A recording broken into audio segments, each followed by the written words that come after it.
जय हिंद साथियों, आप सभी को डीसी क्लासेस में स्वागत है। आइए आज हम लोग क्लास 10th बायोलॉजी के चौथा पार्ट देखेंगे। तो जो विद्यार्थी पार्ट 1, पार्ट 2, पार्ट 3 नहीं देखे हैं वो डीसी क्लासेस चैनल पर जाकर एक बार जरूर देखें, है ना। तो ये क्लास 10th बायोलॉजी का ये चौथा वीडियो है आज, यानी 3 वीडियो अपलोड कर दिया गया है। अगर आप नहीं देखे हैं तो देख सकते हैं वहाँ पे जाकर, है ना, डीसी क्लासेस चैनल पे। जैसा कि प्रीवियस वीडियो में हमने आपको प्रकाश संश्लेषण क्या है, प्रकाश संश्लेषण के लिए कौन कौन से कच्चे पदार्थों की आवश्यकता होती है, प्रकाश संश्लेषण का संपूर्ण समीकरण क्या होता है और उससे संबंधित जो महत्वपूर्ण टॉपिक था उसको मैंने प्रीवियस वीडियो में आपको बताया था, प्रीवियस क्लास में आपको बताया था। आज हम लोग इस वीडियो में बात करने वाले हैं अमीबा, जो कि एक कोशिकीय जीव है और उसका आकार अनिश्चित होता है। तो आइए सबसे पहले हम लोग देखेंगे अमीबा। तो सबसे पहला अमीबा, है ना, अमीबा क्या है, क्वेश्चन यहाँ पे बनता है। तो अमीबा एक कोशिकीय, है ना, एक कोशिकीय जीव है जिसका आकार अनिश्चित होता है, यानी कि इसका आकार निश्चित नहीं होता है ना। तो इससे संबंधित कुछ महत्वपूर्ण बातें जो है वो हमने आपके लिए लिख दिया है। देखिए सबसे पहला लिखा हुआ है कि अमीबा एक सरल संपोषी, है ना, अमीबा एक सरल प्राणी संपोषी जीव है। अमीबा जो है यह एक सरल प्राणी संपोषी जीव है, ठीक है।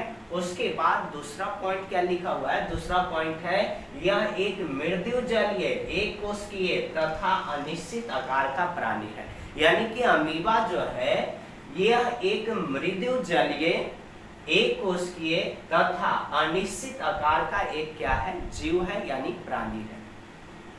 इसी तरह से आगे हम लोग पॉइंट बाय पॉइंट देखेंगे।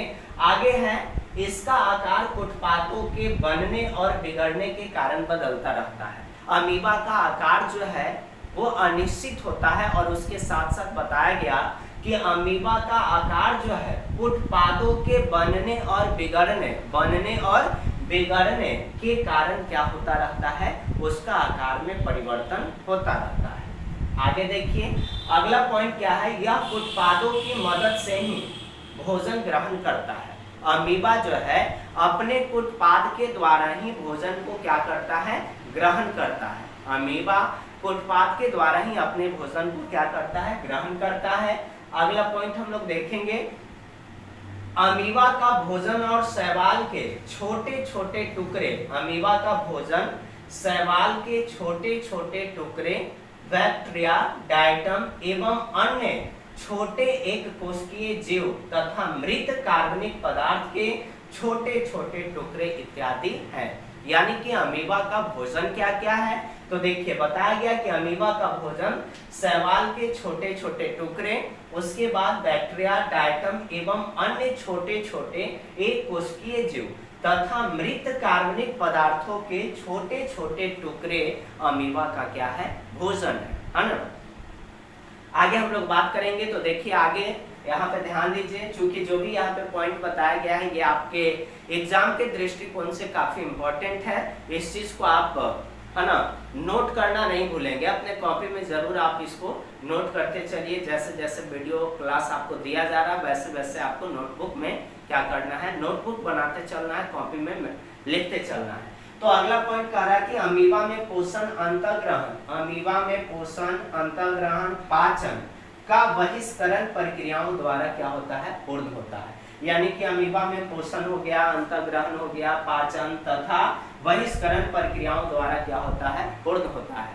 अमीबा में पाचन अंतःग्रहण जो है ना, पाचन अंतःग्रहण और पोषण जो है बहिष्करण प्रक्रियाओं द्वारा क्या होता है, पूर्ण होता है। आइए आगे हम लोग देखेंगे। अगला पॉइंट है अमीबा में पाचन भोजन रसधानी में ही एंजाइमों के द्वारा होता है। यानी कि अमीबा में पाचन, भोजन का पाचन जो है वो रसधानी में ही एंजाइमों के द्वारा क्या होता है, पूर्ण होता है, एंजाइमों के द्वारा संपन्न होता है। देखिए इधर हम लोग ध्यान को केंद्रित करेंगे। अगला पॉइंट है अमीबा में अपचय, क्या है, अपचय भोजन को, अमीबा में अपचय भोजन को शरीर से बाहर निकालने का कोई निश्चित स्थान नहीं होता है। यानी कि अमीबा में जो अपचय यानी अनपचय भोजन जो होता है उसको शरीर से बाहर निकालने के लिए कोई निश्चित स्थान नहीं होता है। जैसे हम लोग सपोज दैट मान लेंगे जैसे विभिन्न प्रकार के जीव जंतु हैं और जीव जंतु में हम लोग भी आते हैं, मनुष्य भी आते हैं, लेकिन हमारे शरीर से अवशिष्ट पदार्थों को निकालने के लिए, अनपचे भोजन को निकालने के लिए एक विशेष स्थान, जगह होता है, अंग होता है। लेकिन कहा जा रहा है कि अमीबा में अपचे भोजन को शरीर से बाहर निकालने का कोई निश्चित स्थान नहीं होता है। इस चीज को आपको ध्यान देना है।